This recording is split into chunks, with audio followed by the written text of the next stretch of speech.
Today is March 18th. Welcome to Native Calgarian. Oki, Naganago, Mekoche, Chestakomaki. My name is Red Thunder Woman. My English name is Michelle Robinson. I use she and her pronouns. Native Calgarian is being recorded on the lands of the Nitsitapi, which is the Blackfoot Confederacy. The Blackfoot south of the opposed U.S. Canadian border are the Blackfeet, and north of the border are the Siksika, Ganai, and Bagani of the Confederacy. These lines are Treaty 7, signed September 22nd, 1877, with signatures that include the Blackfoot Confederacy, the chiefs of the Stoney, Chiniki, and Bearspaw nations, creating that Stoney Nation, and the Dene from Tsuut'ina. I acknowledge all First Nation, Métis, Inuit, status and non-status across Turtle Island as the keepers of these lands. All non-Indigenous are treaty partners, with the government signing on your behalf. I honor the Blackfoot as the elders and members have been kind to me on my Red Road journey. Elder Red Crane taught me how to pronounce my name. I was born in Calgary, or in Blackfoot, Mokinstis, as Michelle Elliott, which is another English name which has afforded me privilege in an English colonial world. My mother is Northern Slavey Dene, or Satu Dene, but my Indian Act imposed status card by the Canadian government says Yellowknives Dene. My father is so Canadian. I am a daughter of the Mayflower and a daughter of the American Revolution while having an Indian Act imposed status card. My Dene lineage roots me in the land of the Hare people, also called the Great Bear Lake people in Treaty 11. I'm a native to Turtle Island, and my Dene nation is a visitor to this area of Clincho Tine Indahe in Satu Dene, meaning many horse town, named after the Calgary Stampede. Land acknowledgements are critical for creating a safer space for Indigenous, as well as honoring the host as a guest and acknowledging your role as a treaty partner. My humblest apologies to the Blackfoot elders and language keepers as I learn proper pronunciation. Any mistakes or misinterpretations will be on me. I encourage questions so that misunderstandings can be cleared up as soon as possible. I do not speak on behalf of all Indigenous, but I share what I know as I walk down my red road. Because my issues and life and content are apparently very triggering, if you're experiencing emotional distress after hearing anything we talk about today and want to talk, call the First Nation and Inuit Hope for Wellness helpline at 1-855-242-3310. It is toll free, open 24 hours a day, 7 days a week. You can also text at hopeforwellness.ca if more related to missing and murdered Indigenous women, girls, and Two Spirit. For immediate emotional assistance, call 1-844-413-6649. This is a national toll-free 24/7 crisis line providing support for anyone requiring emotional assistance related to missing and murdered Indigenous women and girls. For non-Indigenous, there are many distress centers in your line or in your area, many with a functioning 211, or you can try for a 24/7 toll-free line 1-833-456-4566. For LGBTQ2 plus and youth, lifevoice.ca has crisis supports for LGBTQ2 plus.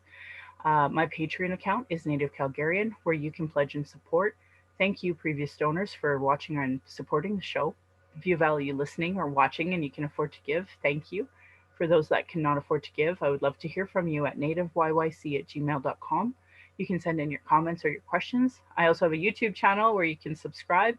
Go to nativecalgarian.com for the latest podcasts and pin posts on social media.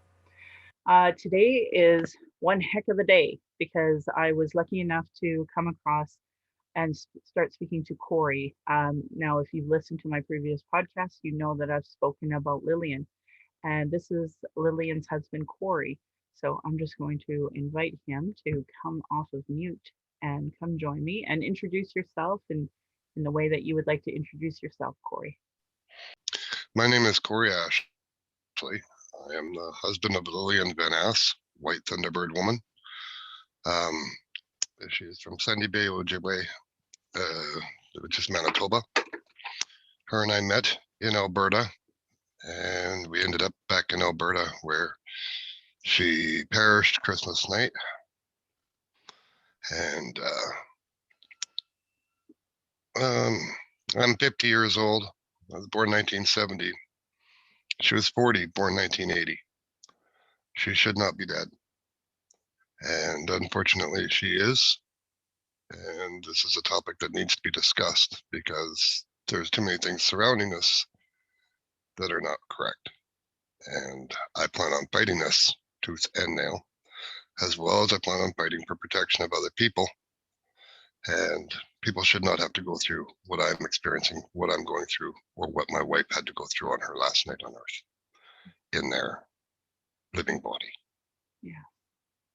Well, I really appreciate you wanting to share your wife's story and the experience that you had that night. I had read Tamara Pimentel's at APTN's report, and I was grateful to see that. And I spoke a little bit with her about it, and she had said to try to contact you and see if you would talk more, and hopefully we can get maybe a Wind Speaker or other Indigenous magazines to help, tell the story of what you're going through. So, just walk me through what are some things that you had seen that night that you just knew were so incredibly wrong. It first happened 8:25. I'm a gamer. Mostly I'm a gamer because I have my children on there, my grandchildren on there, my nephew on there. So there's a lot of family. Plus, we got family, I call them family, but friends from around the world in different areas.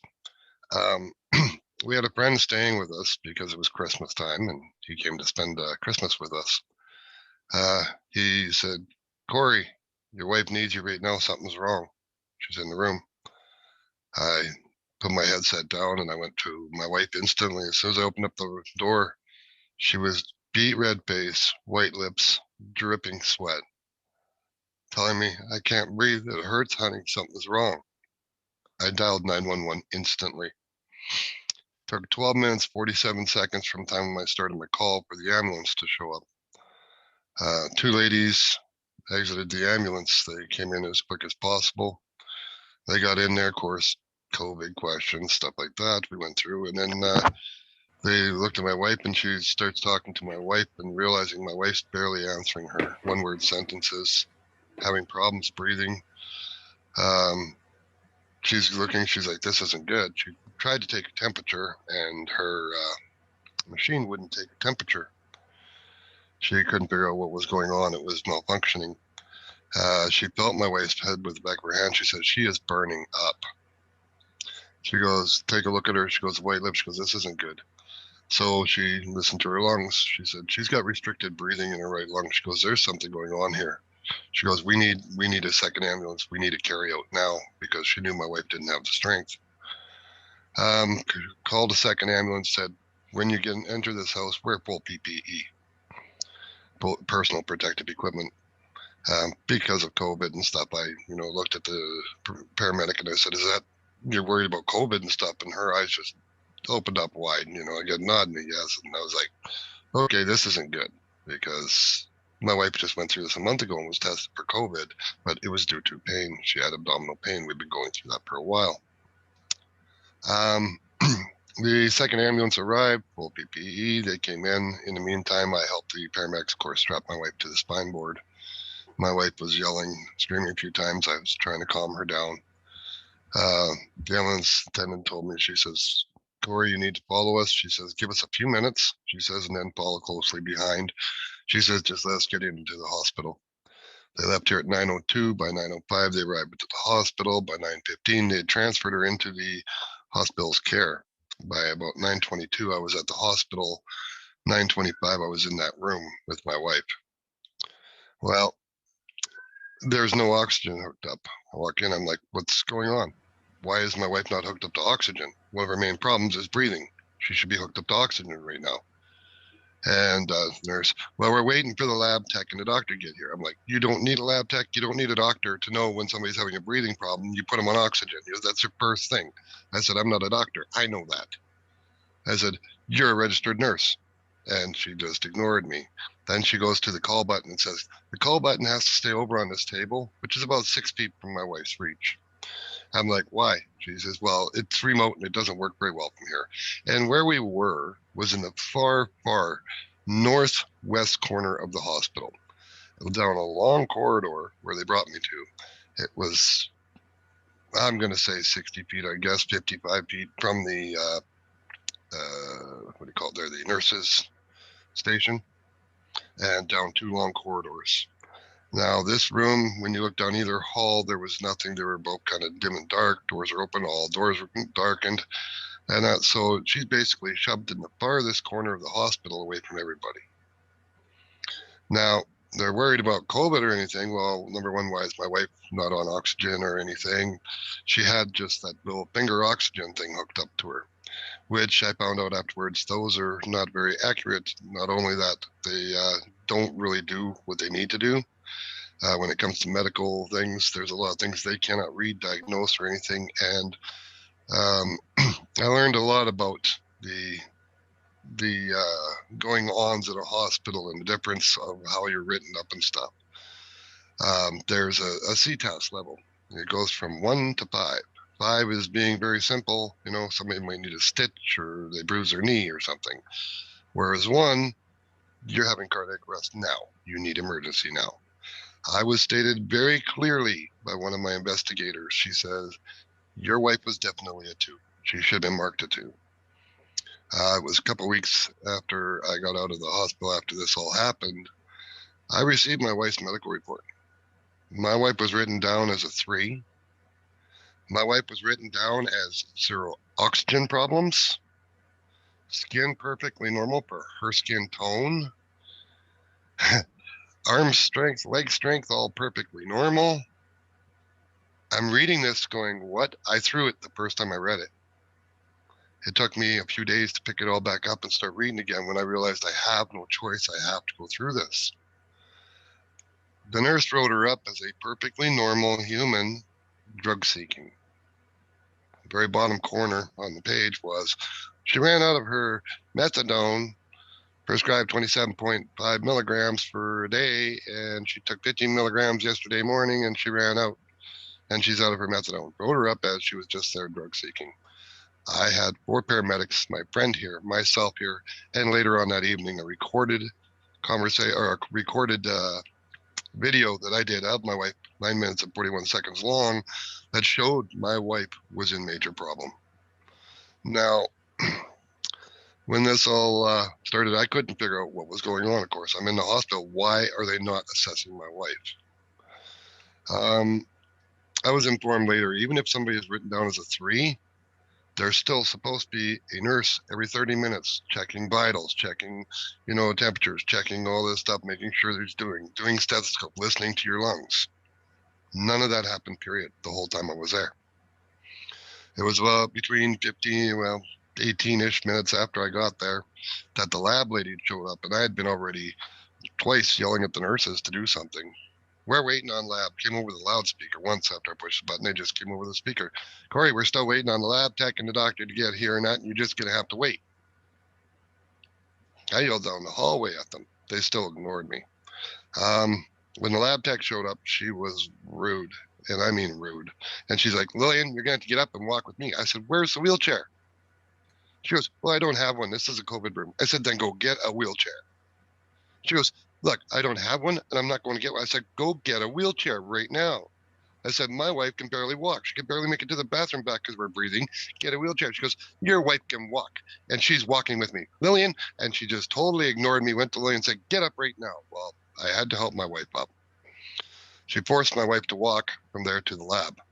The lab's approximately, I would guess, 100 feet. I don't have the blueprint of the hospital, but I know it's past the nursing station, down the hall closer to the emergency door entrance. Actually, the admitting door entrance. So anyway, they did that. They were gone approximately 20 minutes. My wife was back by my side right around 10-ish, 10 o'clock, 10:03, somewhere in that area. My wife never left that room again. I never left my wife's side until I was removed by police later. Now, the whole time, I'm yelling, I'm not screaming or anything, but I'm, yelling down the hall because it's a long ways down the hall to even see them. You can't see them. When I look down, there's a hall that comes straight out the west or south side of the building, of the room down, and it goes to dark. You can walk down to there and then look left and you'll see the nurses station 20 feet down there. Or you can go east side of the room. And like I said, darkened hallway, all these doors were open. It was dark, but I could yell down there. When I yelled down there, all I got was, Cory, get back in that room. You're not allowed to leave that room, which is something they had told me when they took my wife to the lab. I was not allowed to leave the room. Now, I want everybody to know in 2019, my wife signed a piece of paper, and that piece of paper gave me my wife's rights for her health. I talked on her behalf. I did all the calls on her behalf. I did everything that had to do with my wife's health. I was her advocate. They didn't care what I said, what I did, what I asked for, what I pleaded for. A nurse finally came in, but she only came in to give my wife a dose of methadone, her 10 milligram nightly dose. And my wife, I had to help her sit up. She couldn't even sit up. She was so weak. And I'm helping my wife sit up, and my wife's just shaking. Like, I mean, she's just vibing, trying to even get these pills. And the nurse is sitting here, take your drugs, Lillian. I'm like, that's medication. It's medication for her pain. I said, that's not what she's here for, though. Well, it was shortly after that I realized things were getting really bad. My wife, when she came back from the lab, she's mumbled to me, "They don't believe that I can't breathe. They think I'm only here for my pills." These things were all worrying me. These were all telltale signs something's going on. Um, I was getting angrier and angrier, of course, which I know they were doing on purpose. They were trying to build up my anger Yep. by ignoring me, telling me, "You gotta wait, you gotta wait." Now they're telling me the computers are down. And, well, the doctor's trying to look at the results. I said, you don't need a computer to go and take a stethoscope and listen to my wife's lungs. When the nurse, registered nurse number one, we'll call her, came into the room, I said, pick up that stethoscope. It's sitting right beside the call button on the table. I said, pick it up, listen to my wife's lungs. Tell me I am not correct. I said, tell me my wife's lying. Tell me I'm not, or tell me I'm lying. I said, or even the paramedics who said she came in here with restricted breathing. She ignored me. I don't got to do anything. We're waiting for the results, Cory. You can just wait. I'm like, excuse me, my wife needs help now. Why are you ignoring us? And that's when I started to record my conversation at 11. It was 11:22:23. Um, And I because got the at this nurse on point you there hadn't even saying gotten that, her oxygen. Like they wouldn't even give her oxygen. So no, like from the there was time an that you oxygen tank. From the time I got there until this time, I still hadn't got oxygen on my wife, nothing. There's an oxygen tank in the room, but of course, I can't hook my wife up. And if I did that and I did something wrong, I'm going to be responsible. Yep. Same as thoughts were crossing my head, taking my wife out of there immediately and racing to Drumheller. But what happens if something happens on the way? Now I'm responsible. Now I'm in prison for murdering my wife Yeah. because she's in the medical care. So I had no choices. I was stuck trusting the fact that this hospital is going to do its job, that there's going to be somebody that's going to look and say something's wrong. Well, I didn't know at this time also that the nurse had already seen my wife in the lab, or the doctor had seen my wife while she was in the lab.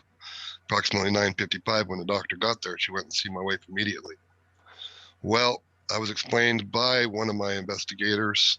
She said, Cory, she's a doctor. She knows more than the registered nurse knows.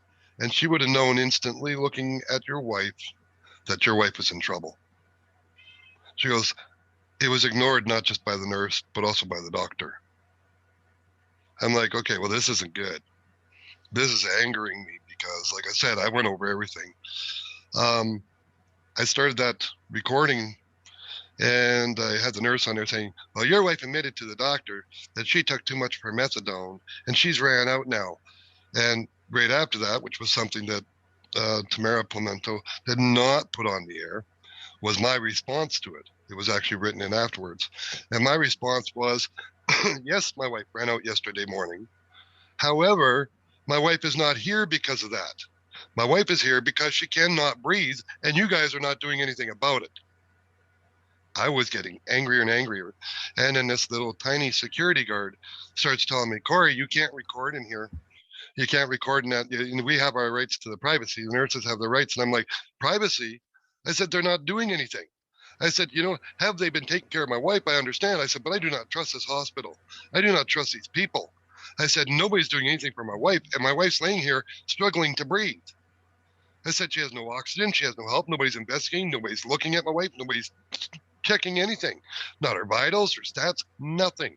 When my wife, when the lab lady showed up, she took that little thing that was on my wife's finger, threw it to the side.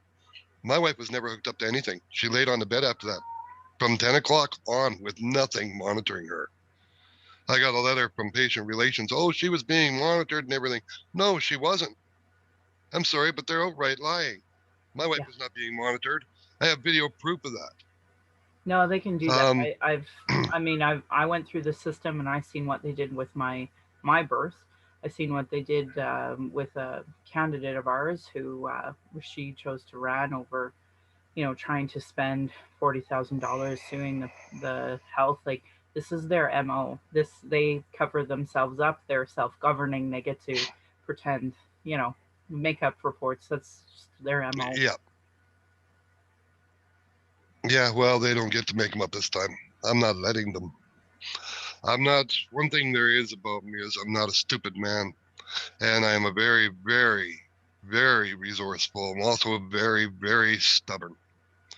And I am going to do everything in my power to make sure these people pay and my wife gets justice because what they did, they knew was wrong. I'm sorry, this nurse did not like my wife. I knew that. I could tell 100% right off the bat. And I could tell afterwards when I was in the room with them when my wife was already dead.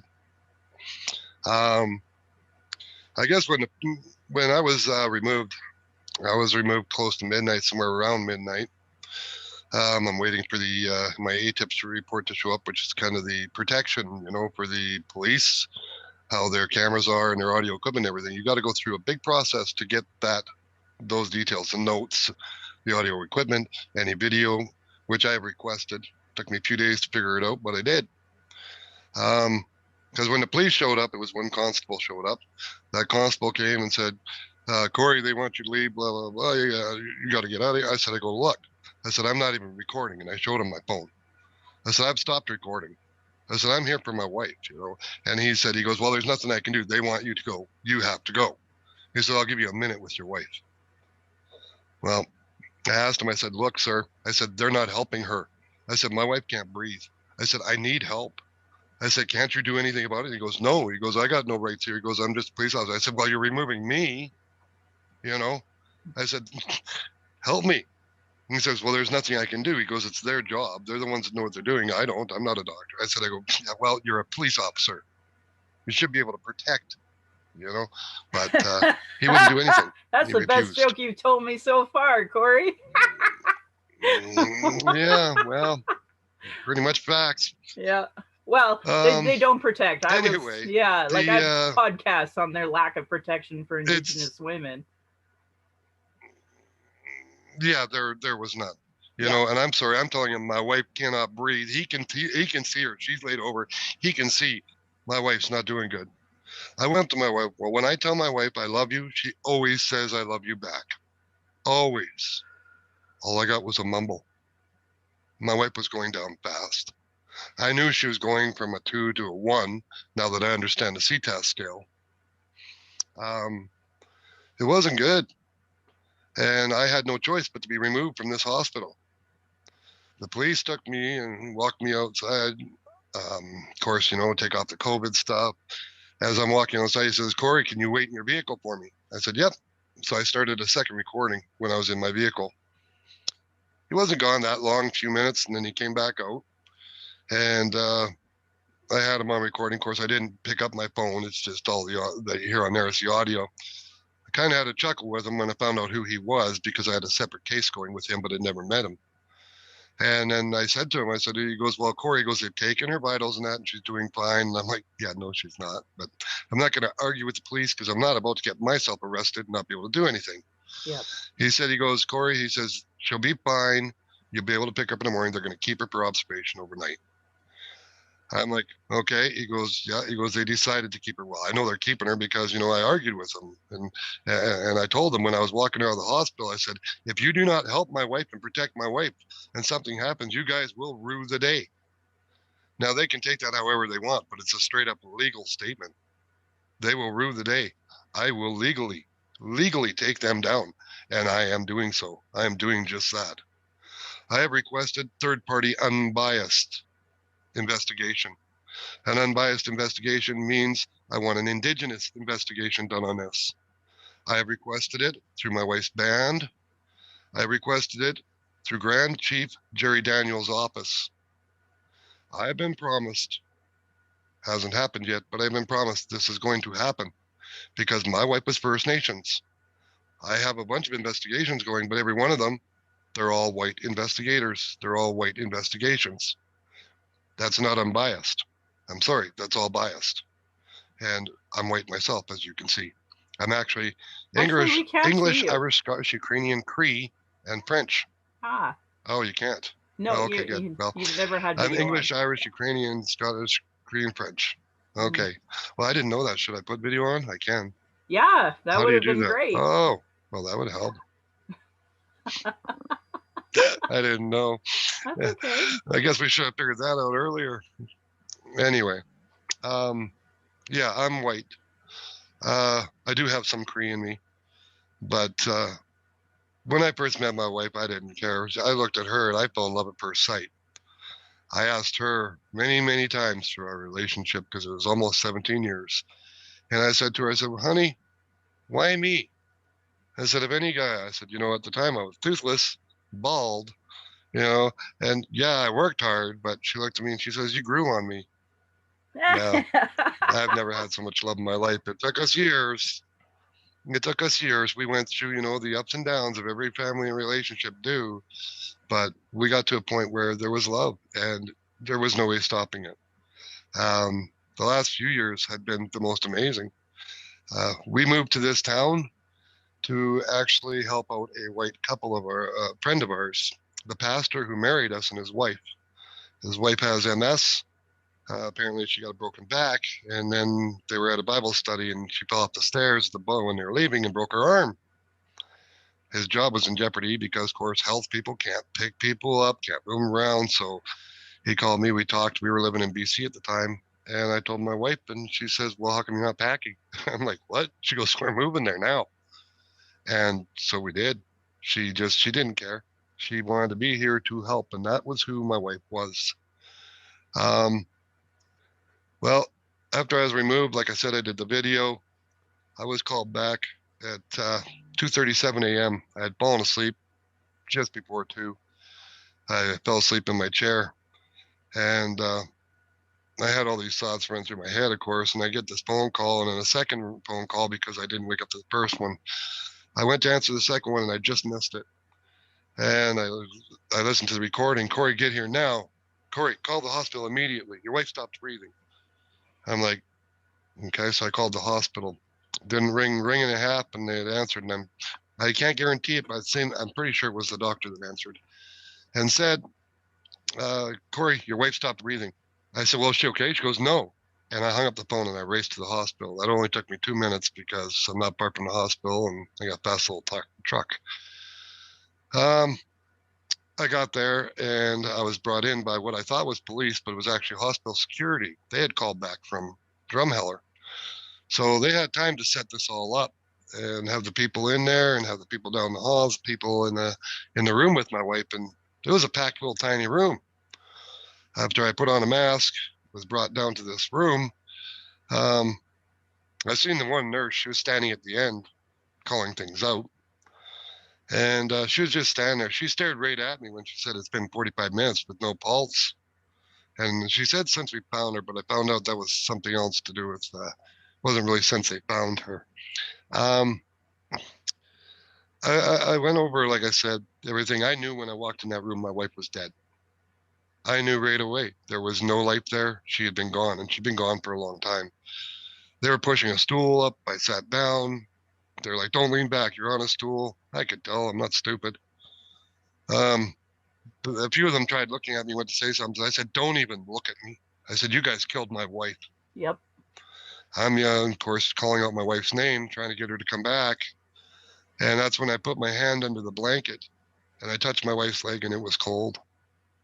There was no warmth. And she I had a knew my wife had burning been gone for a fever. while. I She went from a burning fever to her body's now cold. It was stiff and cold. I touched it. I went to squeeze her leg, and it was stiff. So I now know my wife's been dead for a while. Yeah. Your body temperature only drops 1.5 degrees per hour after death. So it would have to be quite a bit significant for me to notice a temperature difference. And well, I didn't. There was no warmth on her. So I got escorted out by the security, which I thought was police. He's like, Cory, don't do this and that. So I guess he's seen something in me. I was probably about to flip, which I'm guessing I was. I can't really say because my mind was kind of going nuts at that second. And I just screamed at them, "You killed my wife! You killed my wife!" You know. And he's Cory, come on, you got to go. Let's get you out of here. He says, "You got to do this legally, Cory." He goes, you do this, you're going to end up in jail. So let's go. And he basically walked me down the hallway, kind of pushing me, guiding me, and got me out of the hospital. I walked straight to my truck, hopped in, drove home. Hit my knees. I yelled to my friend, "My wife's dead." And then first call I made was to her mother. And unfortunately, she put me on speakerphone, and my nephew, he heard it, and he called her mom. Very close relationship. Calls me daddy. And I just heard him scream, and it ripped me apart. My anger. Oh, I, sorry. no, I understand. I mean, there's nothing worse than hearing that. Anyway, I called her mother, called her dad. They're freaking out. Their dad calls the hospital. He gets told we think we gave her too much drugs and she overdosed, or that's what they tried to say to him. They gave her nightly dose of 10 milligrams. Now, give me a break. There's no overdose. You're calling withdrawal all night. They're trying to say it's drug related. She's seeking. Paramedics said she had a breathing problem. You could see on my video it was a breathing problem. My wife was at 40 breaths per minute. Normal is 8 to 16, and that was at 11:30 at night. On the report, it says that this nurse, number one nurse, was left alone with my wife. That they decided at 12:33 to move my wife from the COVID room to room 104. Now, they didn't get the test results for COVID back till the 27th, 2 days later. Why were they moving her? Why did they remove her from a room that everything could be wheeled into? It's the COVID room, it's protection room. Why was she moved? And why was she moved by the one nurse only that lied on the forms? Fabricated the forms. Well, I've done a lot of investigating. I tore my wife's entire medical report apart. I wrote a 10-page letter to the RCMP and to whom it may concern as to this report and what I discovered myself. I don't want to go into details on that right now. Once I have further information and can give further information, maybe we'll do another cast on this. But anyway, what I did find out was pretty disgusting. And they said that this nurse was alone, and at 12:57 apparently is when my wife started having a breathing, hyperventilating, and then going into cardiac arrest. At 2 minutes later, she yelled for another nurse. The nurse came in the room and found my wife face down on the bed in room 104. No heartbeat, no respiration, no pulse. Uh-huh. Face down on the bed for some reason. Not sure why you'd be face down. I know why she was, but I'm leaving that. Anyway, then 1 minute later, the MD was called in. Then people started taking notes. They started CPR a couple minutes later. And like I said, they've been saying withdrawals all night. And at 1:05, they hit her with Narcan. Now, I don't know if any of you know anything about Narcan, but there's only one use for Narcan, and that's overdose. At 1:09, they hit her again with Narcan. Did nothing. Well, of course it's not going to do anything. She's not overdosing. And all night you've been stating it was withdrawal and drug use, and she needs methadone. And now you're hitting her with an overdose drug. They waited till 120 to hit her with the first dose of epinephrine. You can hit them with 1 to 3 milligrams. They gave her a 1 milligram shot of epinephrine. It states in her file that at 120, when they gave her the dose of epinephrine, at 122, she had a palpable pulse at 97, but no heartbeat or respiration. Then it went away. They watched her. It went away. A few minutes later, they started doing CPR again. Then they gave her another 1 milligram shot of epinephrine. They got another palpable pulse at 79 with no heartbeat, no respiration. I contacted a doctor and I said, "Can you have a palpable pulse with no heartbeat? Because from what I've understood and what I've read, that's kind of impossible." He says, "You can't have a pulse without a heartbeat, Cory. Plain and simple. There is no pulse without a heartbeat." I said, "Okay, then that explains a lot. Thank you." And went into some more details with that doctor. I actually sent a very special doctor um, the report with covered out names, of course, and stuff just to see what he has to say. And he said he's going over it, he's looking at it, and he agrees with me. That was definitely not life saving at all. That was made sure to make sure that my wife didn't come back. Um, there's only one reason I can think of why they wouldn't want my wife to come back. And it's not just the fact of in the beginning, of course, they went down. There was another reason on top of that. And that's going to come out later. That's going to come out in courts. It's going to come out against this. And like I said, this nurse right now, my first investigation was done by Protection for People in Care. She's made 4 recommendations. One of them was a very simple one. All patients should be transported by wheelchair. You know, no matter what, you're a 3 on the C-test, a 2 on the C-test, well, you should be in a wheelchair or, getting things.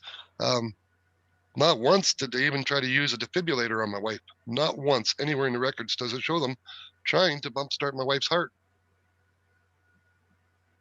I don't know how these I don't people know sleep about at you, night. but Yeah. to me, well, that's what I'm kind of wondering. How is it possible to sleep at night? The one nurse that was writing all the forms and stuff, she was RN number 2, I do believe, whited out her name on the form. At the bottom, after all the signing and everything through the night, she whited out her name. Now that is illegal on a medical form. I found that out as well. I'm pretty sure she's the one who, she's probably having a lot of trouble sleeping at night right now Oh, I doubt it. These racists because never she had a knows what problem with happened. killing people. We have books about the genocide from the Well, medical industry. We have books on it. Like the I this just feel that if you're gonna, yeah, if you're gonna white out your name, you have some guilt. You're hiding something. You don't want to be discovered, talked to, or anything. You have some guilt. There has to be some guilt in that one person, and not because they knew what happened. And yeah, it's plain and simple murder to me. I have said it from the day one. This town, of course, has gone right against me. I've had lots of, well, not the whole town, but a good portion of people because they think, they've been bullying me. One guy put out a video of a dying Native woman on drugs, laughing, saying, "Ha ha ha, there's Cory Ashley's wife."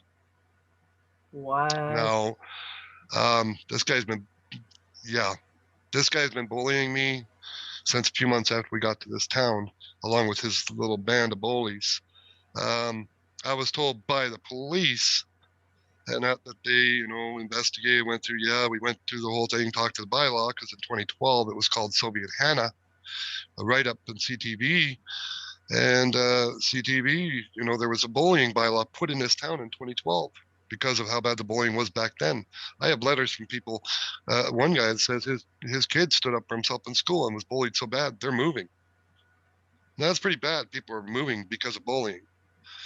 The police officer went to the bylaw officer. The bylaw officer told him, yes, it is, but you guys got to enforce it. Then he found out to enforce it, the town's got to pay for the prosecution. That police officer called me and told me, he says, well, Cory, says, the town says they won't pay for prosecution. He goes, I talked to the main guy at the rector there, or the whatever you call him there. I've got it somewhere here, but anyway, their main guy, who I spoke with personally 2 days ago. And he told me, "Oh, I never spoke with him. And no, I didn't say we wouldn't do that." He goes, "If the police want to charge him, we will stand behind and we will charge." He goes, "I don't really want it going that far, because it's bad publicity." He said, "Bad publicity." This man put a video out of a dying native laughing, saying it was my wife. The same guy pulled up beside me, honked his horn when I looked over, fingers me, and laughs at me a couple feet from me. So that we're helping him. Then they started to bully my children, and he doesn't want to follow through with bullying, you know, and tell me, "Well, if we have to, we will, but we really don't want to, it's publicity, and then it's got taxpayer money." Like, really? Is that how you care about it? Is that what, this comes to? It's always about the dollars and cents, greed. That's pretty much what the genocide's about. Greed, Yeah. dollars and cents. Yep. How many trillions of dollars are the natives owed? A lot of people have this really stupid idea that the natives are given free money from the government. No, they're not. The Yeah. natives are owed trillions of dollars for their land. So it's never free. It's the government's just giving them a tiny little piece of what they owe them. That's all. Yeah, I And hear people you. don't get that. No. Well, you should open up your eyes, people. You got to open up your eyes and listen and learn. Because instead of just assuming, why don't you actually read, learn, understand? I haven't done so much reading in my life as I have in the last couple months. And I guarantee you, my entire life, I've never read, learned, or gone through as much as I have in the last couple months. Yeah. And I am disgusted with this world's racism. The racism against my native brothers, my black brothers, my Asian brothers and sisters, of course, brothers, sisters, cousins, family. We're all related. We are all one people. We're called the human race for a reason. But yet you segregate us. You put us into separation. You make us teach us in school since 1867. And I learned this on watching one of the APTN, or no, pardon me, not APTN, one of the AMCs, which is the Assembly of Manitoba Chiefs, that since 1867 to the late 1990s, they were teaching systemic racism in school. Now, I found out from another gentleman just recently who's been trying to become a lawyer. He said he's disgusted that he has to take a bigotry course and pass a bigotry course in order to become a lawyer. I said, "Are you serious?" And he goes, "Yes." He goes, "Look into it." And it's true. I'm like, this is disgusting. Why would you have to learn that just to be a lawyer? Is this why they're always saying lawyers are liars, right? There's some good lawyers out there. There really is. And then, yeah, there's some low-handed, underhanded ones that will do what they need to do to cover people's butts. Like I'm sure I'm going to be going up against. But I'm not stopping. I don't give a crap what they do to me. As I said, if they killed me today, it wouldn't matter to me because my family and my friends got my back. They have a lot of my evidence. I send things off, like I said, like I showed earlier. Here, I got one of these little things. This is just a small one. I have big ones. And I filled them with information. I put them in the mail and I sent them to certain people. Why? Because I'm not stupid. Conversations can be erased, all sorts of things. They can get into your phones, your computers. It can wipe stuff out. Yeah, protect it, people. Protect your information. Protect your evidences because you're going to need it. Okay? I've seen some major disgusting things happen recently. And like I said, when I mentioned racism, ever since COVID started, the racism against Asians has quadrupled because that's all their faults now. We have COVID. No, it was one person and that person's team that decided to release this. Okay, does anybody know that in 2006, COVID-19 was patented by the US government? It was then sold to the Chinese government, or given. I'm not exactly sure how it went, but I did read a big article on it. Then they started to investigate it and, try to mix it between animals and humans to see what they could do. Now, whether it was released or not, I don't know. But like I said, we've listened to the governments and Trump over and over again. It was the Chinese. But you know what? All you're doing is creating more racism with these kind of words. We Why should don't we probably. start realizing we're all human, and one person makes a mistake does not make the whole race bad. And that's what I am disgusted with another thing too, because we used to look at a, you know, take back to a simple day of bikers. How many biker groups looked horrible just because there was a couple bad bikers? Yet we have toy runs where hundreds and thousands of bikers get together and collect toys and stuff for children that are needing in children's hospitals and stuff like that. You know, they're not all bad people just because they're bikers. Some of them just want to ride a bike and enjoy the air. It's a disgusting world we live in. It needs to change. I personally, if I could, I'd peel my skin off right now, clear coat my body, and walk around like that.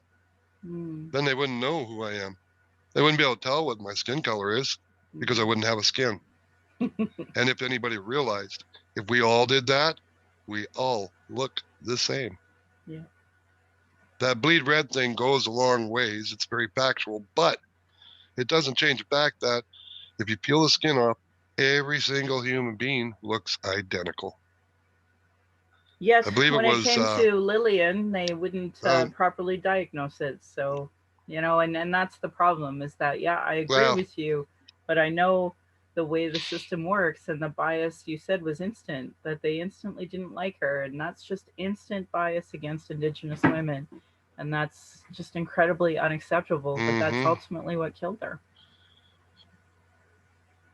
that is. It is ultimately what killed her. Yeah. And that's what I'm now ultimately fighting against.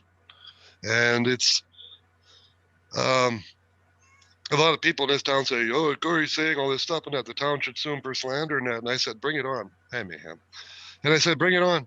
I said, "Tom, go ahead, sue me for slander, defamation of character." I said, "Because that would have to mean I'm lying." I said, "Why do you think they haven't done anything yet?" "Because I'm not lying." I said, "If I was lying, I wouldn't stand here and say it all to you right in front of your dang face. I'm not afraid to say it because my wife was murdered that night. And it doesn't matter how you look at it. The police, when I called them the other day, well, no, it's neglect. We're investigating neglect." I said, "Neglect?" I said, "I sent you a 10-page thing." He goes, "Cory, we're still waiting for all your information." This is the acting staff sergeant at the time, which I didn't know Yep. wasn't even a staff sergeant, but he was the one I was giving contact to.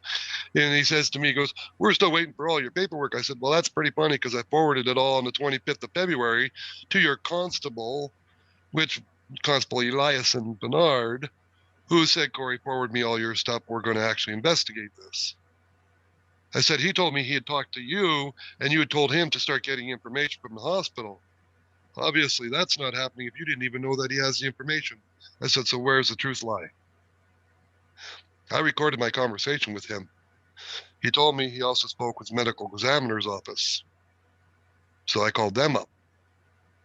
They haven't heard from the police at all. More lies. Yeah, I know. So I'm They're sitting awful. here with the DTA rule right now. It's it's don't trust anybody. How can I trust anybody when I'm being lied to left, right, and center by people? People are changing stories, people are changing things, and nobody's covering nothing. My wife is dead. I cannot bring her back. They cannot bring her back. And it was because of systemic racism. It's because of a disgusting thing that people have in their lives that they feel they have the rights to do this. And I will state this, and I have to state this. I don't care how much training, how many courses the government puts on for these people to go to and learn how to treat people, of different color and all that, because they have done these courses. It's not going to change a racist when they go home at night. It's not going to change them that they pass the course. They're still going to go there and they're still going to be who they are. They're still going to do what they do. And then they're going to cheers themselves when they get home. Look what I got away with. Yeah. Well, promise you this, they will not get away with this. And if I can do what I am attempting to do with the Lily Cam and get every one of them strapped with a camera, which we already have it, all the stuff is there. We see doctors online all the time with our computers, with our phones. We're looking at each other online right now. And people need to understand this. All the technology is there. The protection, the privacy, the issues all covered, already all there. Yeah. So let's just do it. Let's strap cameras to them. OSHA, which is the industry go by, okay, starting in the US, apparently Alberta goes under that OSHA guideline. An OSHA guideline is for safety and violence in the workforce industry, in the healthcare industry. Well, then, why don't you have cameras on proving 24/7 that you're actually doing your job? That you're not attempting to kill people, but instead you're saving people's lives, that you're upholding the Hippocratic oath. They don't. They're gonna. It's time we change this. It's time we stop this genocide. And the only way we're going to do that is by standing together, by standing strong, and by forcing them to do this. And that's what I'm fighting for. I cannot do anything but fight for justice and the protection of other people and my wife's honor. Because my wife, she was 10 years younger than me. She was beautiful. She was intelligent and talented. And she was taken from me. She was taken from all of us. And that's not fair. No. No. And I'm sorry, but I will not back down. Well, she's lucky I to don't know have if you you. have any other questions for me, but You know what? That's really, I think, a great I way. was no, Go ahead. I was the lucky one. I'm sorry, but I was the lucky one. I was blessed to have her in my life. And yes, I went through some pretty harsh times. We both did, because we were growing in a relationship together, and your first 7 years can be real tie knot. And we did those. We got together in 2004. We worked hard. We went to counseling. We did a year of counseling. We got married, and it was the most beautiful wedding. It was supposed to be pouring rain that day in Winnipeg, and instead, all the clouds went around Winnipeg, and we had a sunny day on us wherever we were that day. It was blessed. It was meant to be. Yep. So Oh, that's wonderful. I don't know. Well, I just know that right now I won't back down. you have my heartfelt condolences. I can't even imagine how awful this has been for you. And I wanted to ask you. I seem to recall sharing a GoFundMe. Do you still have that active? Yeah, I do. Nobody's done anything in a month on it, but yeah, I do. Well, I um, will reshare it. actually, my daughter's my daughter's created it for me. I actually was just a little quick one. I had a lawyer. Well, I have a lawyer who's working on my uh, GOA, and it started off as going to be a free thing, and he changed it. Go, well, you do have to pay for the filing fee, stuff like this. I'm like, yep, I know, whatever, I don't care. Now he's pro boning. I think he's changing to things too. I think he's going to be building a team instead, because he realizes what this is. Yeah. He realizes how big this is and where it's going, because he knows I'm not going to back down. And he better either get a team together or get me in contact with the proper guys, because I need power. I need lawyers. I need people behind me. I need to make this go forward. And the only way to do that is to actually get into the courts to fight it. I told AHS bluntly, I'm going to have a camera strapped to everybody's chest. And they went, what? Could you repeat that, please? Well, gladly. And I did. And that because, well, if you're going to fight, you're going to fight me now, because I'm not backing down. You guys should be accountable 100% of the time. You're taking care of lives. The police program that went through in Quebec, 1 year, a 50%, reduction in forcefulness, because how many excessive force complaints have there been with police?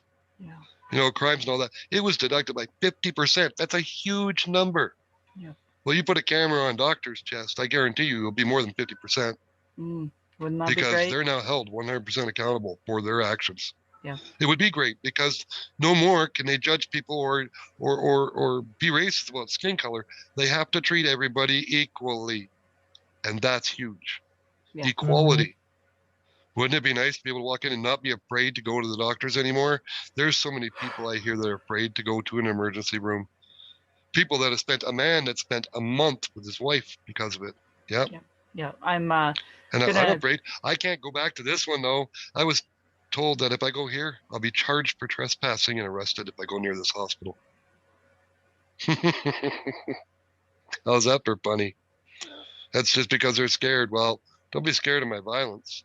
Yes, I could be violent, but be scared of what I'm going to legally do to you, because that's where it's coming down to. I promised them all legal battle, and that's what they're going to get. Right on. Well, thank you. Thank you for sharing your story. And I really, I, yeah, I appreciate it. I appreciate you. I really appreciate you giving me this opportunity. Um, it's probably a good thing to cut me off though, because I can talk for quite a few hours on this. I got hundreds and hundreds of pages of paperwork, studies, and everything I've been doing, and the things I've been looking at. Yeah, Enough's enough. I'm right on. done. I'm fed up. We Yep. should all be treated equally, and this is enough. And I don't care. Everybody to me is my brothers, my sisters. You are my family. Yep. And what this is enough is enough. Agreed. I stated over and over again. I also have a racism and racial profiling page I built on Facebook. I'm paying for advertising that every day. It's called Racism, Racial Profiling. When will it end? I I've think I actually had just over like that. 6 or 7 thousand people.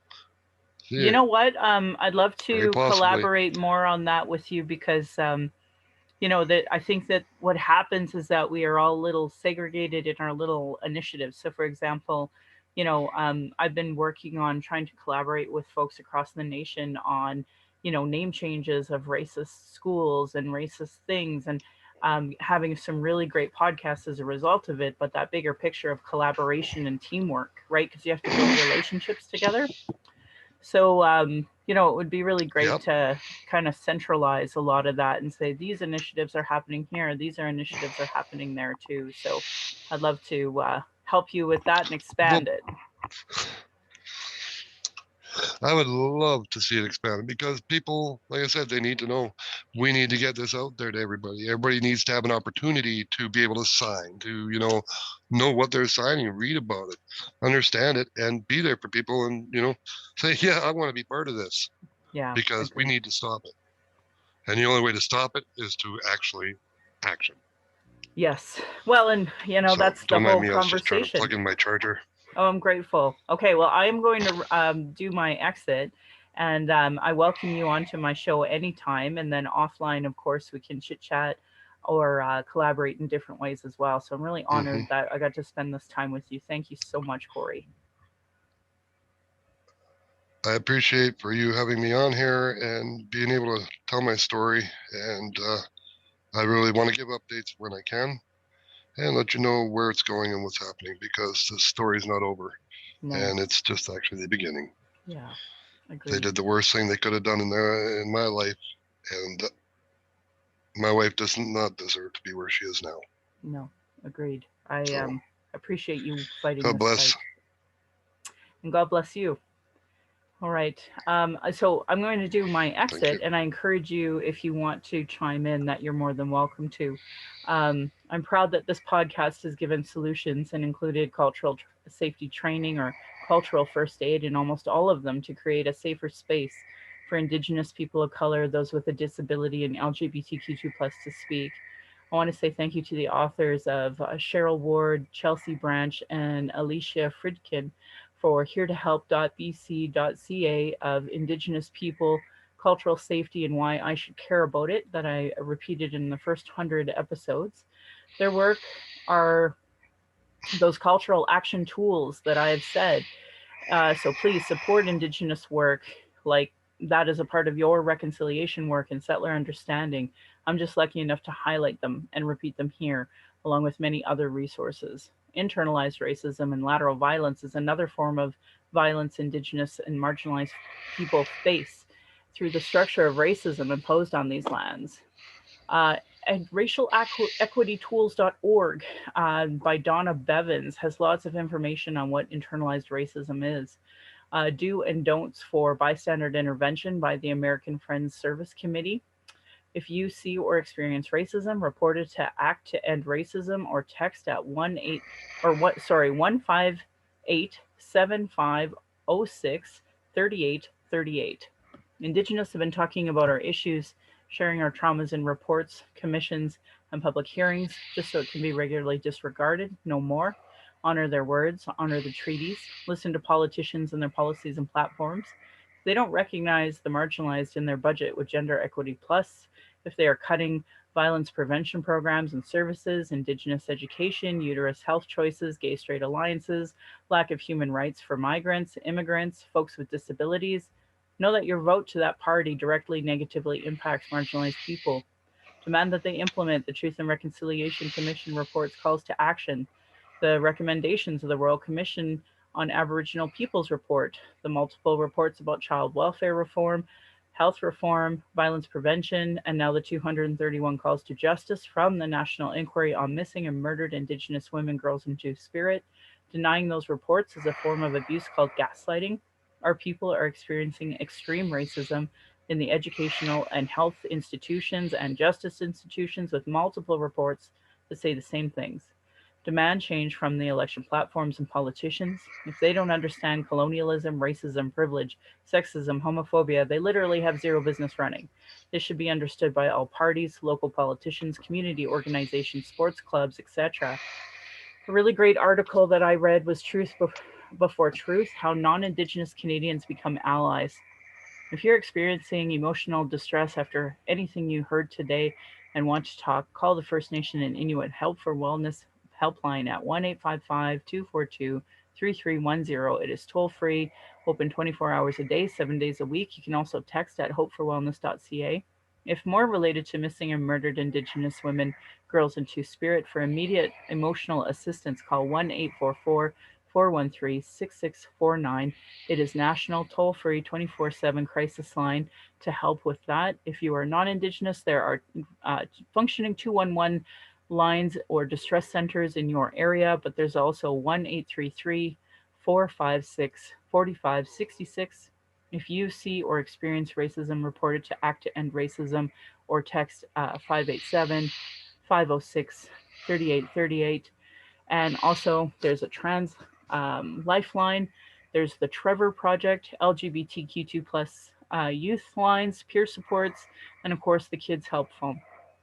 Lifevoice.ca has a lot of the LGBTQ2 plus contact and Kids Help Phone 1-800-668-6868.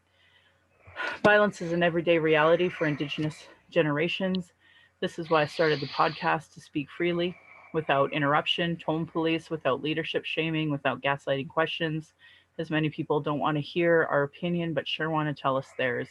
Usually by people who know nothing about Indigenous, know nothing about colonialism, know nothing about the constant surveillance of Indigenous people, our protests, our vigils, and our rights.